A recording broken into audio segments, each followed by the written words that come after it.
Assalamualaikum warahmatullahi wabarakatuh. Halo teman-teman, perkenalkan nama saya Enika Vera Intania. Di sini saya akan mempresentasikan tugas saya.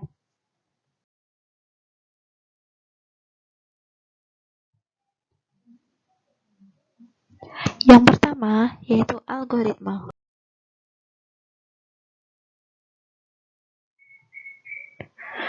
Algoritma adalah ilmu yang mempelajari cara penyelesaian masalah berdasarkan langkah yang disusun secara sistematis menggunakan bahasa yang logis dengan tujuan tertentu.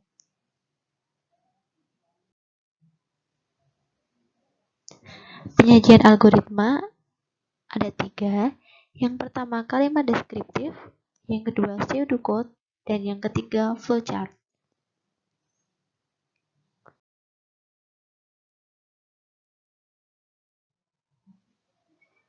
Pertama, kalimat deskriptif.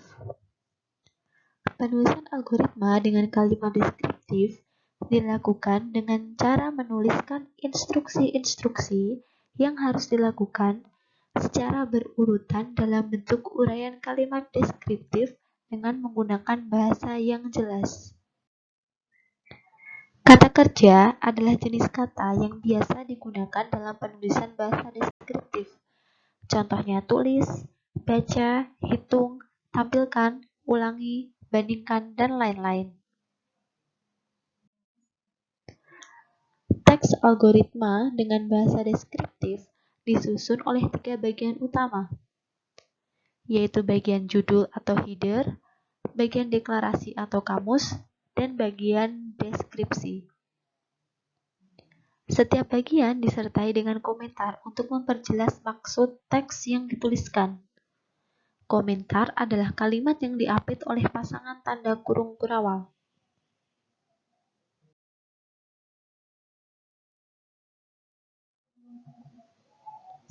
Berikut adalah contoh penggunaan kalimat deskriptif.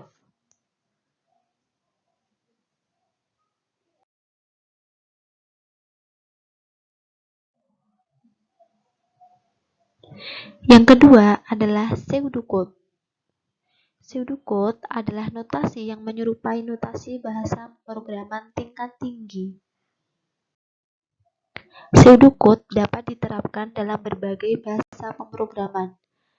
Disarankan menggunakan keyword yang umum digunakan seperti if, then, else, while, do, repeat, for, dan lainnya. Pseudocode terdiri dari 3 bagian. Yang pertama judul algoritma, yang kedua deklarasi, dan yang ketiga deskripsi.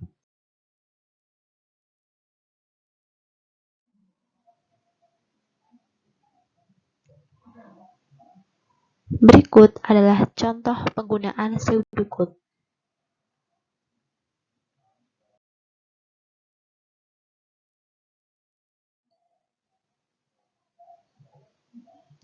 Selanjutnya yaitu flowchart. Flowchart atau diagram alir adalah penggambaran secara grafik dari langkah-langkah pemecahan masalah yang harus diikuti oleh pemroses. Flowchart diawali dengan penerimaan masukan atau input, pemrosesan, masukan, dan diakhiri dengan menampilkan hasilnya atau output. Flowchart terdiri atas sekumpulan simbol, di mana masing-masing simbol menggambarkan suatu kegiatan tertentu.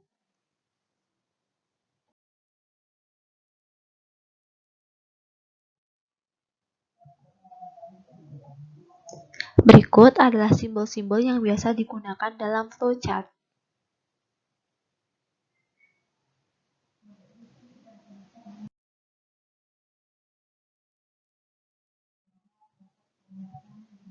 Dan ini adalah contoh penggunaan flowchart untuk menghitung luas segitiga.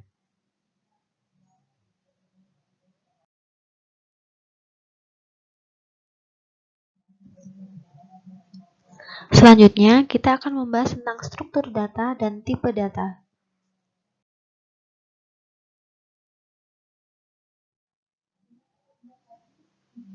Struktur data. Data adalah representasi dari fakta dunia nyata. Data bisa dinyatakan dalam bentuk konstanta atau variabel.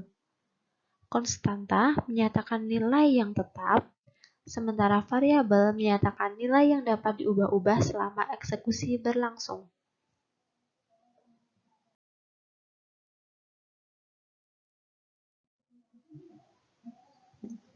Berikutnya adalah tipe data. Tipe data adalah pengelompokan data berdasarkan isi dan sifatnya. Jenis data dapat diolah oleh komputer untuk memenuhi kebutuhan dalam pemrograman komputer.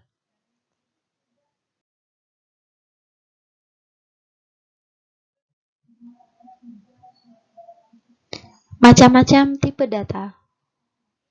Yang pertama, tipe data dasar. Tipe data yang ada dan dijadikan standar dalam bahasa pemrograman tertentu. Tipe data dasar ada 4, yaitu yang pertama integer atau bilangan bulat, yang kedua float atau double, bilangan real, yang ketiga ada char atau karakter, dan yang keempat ada boolean atau logika.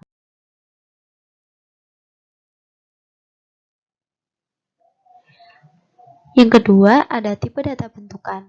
Tipe data yang dibentuk dari tipe data dasar dengan maksud mempermudah pekerjaan programmer. Beberapa tipe data bentukan adalah yang pertama array, 2 string, ketiga record, yang keempat union, kelima stack, dan yang keenam lain-lain. Selanjutnya tipe data abstrak. Model matematika dari objek data yang menyempurnakan tipe data dengan cara mengaitkannya dengan fungsi-fungsi yang beroperasi pada data yang bersangkutan. Contoh tipe data abstrak yaitu stack, queue, list, tree, graph, dan lain-lain.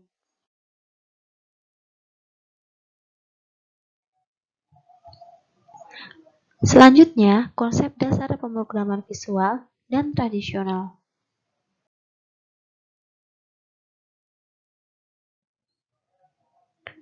Pemrograman visual adalah metode pembuatan program yang perancangan antarmukanya dilakukan secara visual dan berbasis graphical user interface dan terpisah dari penulisan kode-kode programnya. Konsep dasar pemrograman visual. Pertama, visual memakai konsep event-driven. Kode pemrograman tidak mengikuti alur yang ditetapkan awal. Eksekusi program dapat berlainan sesuai dengan event yang diberikan. Yang kedua, urutan event menentukan urutan kode yang dieksekusi. Jadi, alur jalannya program bisa berbeda untuk setiap program dieksekusi.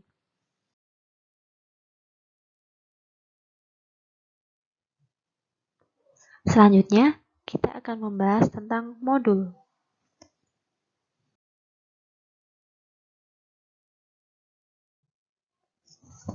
Mengidentifikasi modul. Nama modul adalah deskripsi singkat dari modul tersebut. Identifikasi dari sebuah modul juga memuat angkanya. Sebuah modul dapat memiliki sebuah subordinat modul jika modul itu menjadi subordinat paling sedikit satu buah modul.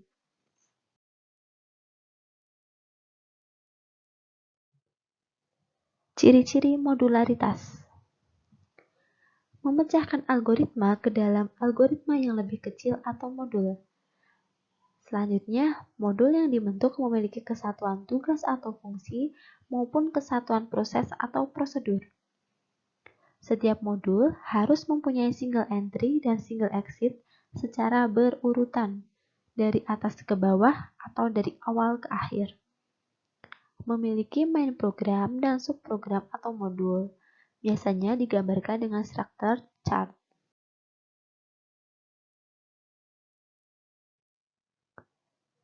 Selanjutnya, keuntungan penggunaan modul. Rancangan top-down dengan teknik subgoal, program besar dapat dibagi menjadi modul-modul yang lebih kecil. Yang kedua, dapat dikerjakan oleh lebih dari satu orang dengan koordinasi yang relatif mudah. Yang ketiga, mencari kesalahan relatif lebih mudah karena alur logika lebih jelas dan kesalahan dapat dilokalisir dalam satu modul. Yang keempat, modifikasi dapat dilakukan tanpa mengganggu program secara keseluruhan. Dan yang terakhir, mempermudah dokumentasi.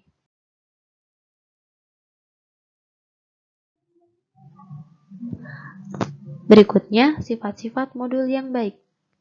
Yang pertama ada fan-in yang tinggi, yaitu makin sering suatu modul dipanggil oleh pengguna, makin tinggi nilai fan-in. Yang kedua, fan-out yang rendah. Makin sedikit tugas yang dilakukan oleh suatu modul, makin rendah nilai fan-out-nya. Yang ketiga, self-contained, atau memenuhi kebutuhannya sendiri.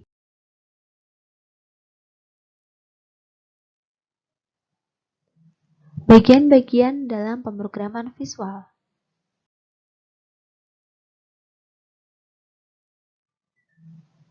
Yang pertama, form. Form adalah suatu data terkecil yang tidak dapat dipecah lagi menjadi unit yang bermakna. Dalam form, terdapat objek-objek yang dapat ditambahkan, bisa berupa toolbar, menu, dan menu pada program. Form dapat dikelompokkan menjadi dua, yaitu form dinamis dan form statis.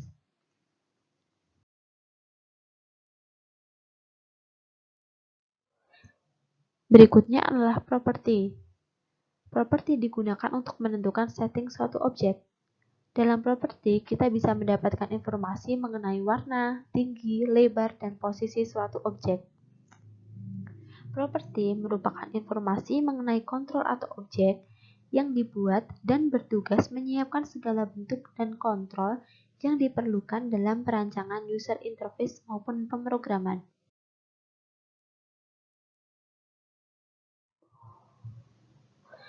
Selanjutnya adalah field.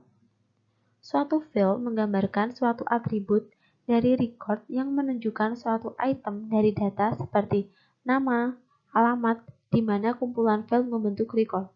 Record merupakan kumpulan dari field yang menggambarkan satu unit data individu tertentu.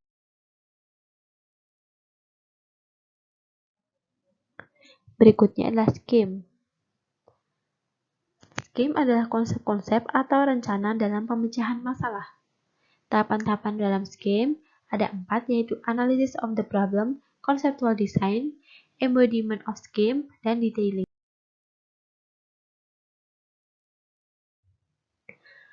Sekian presentasi dari saya, kurang lebihnya mohon maaf. Terima kasih telah menyaksikan. Wassalamualaikum warahmatullahi wabarakatuh.